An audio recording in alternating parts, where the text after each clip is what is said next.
அமர் செல்வன் அவனது பார்வை தடைகளை நீக்கி வளம் பெருக்கும் நம் கணபதி சிரத்தை காண்கிற மங்கையர் மாங்கல்ய பலமே திடமாகும்.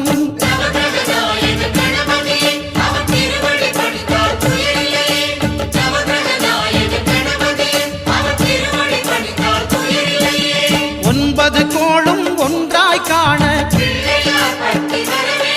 அங்கு கற்பகம் என்னும் கடவுளின் மெய்யில்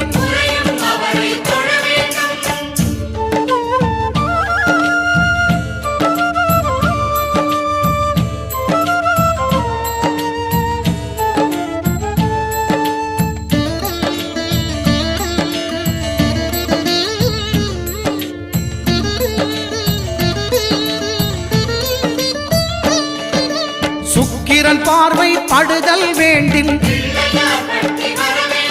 எங்கள் இறைவன் கணபதி இடக்கையின் கீழே சுக்கிரன் பார்வை படுதல் வேண்டின் எங்கள் இறைவன் கணபதி இடக்கையின் கீழே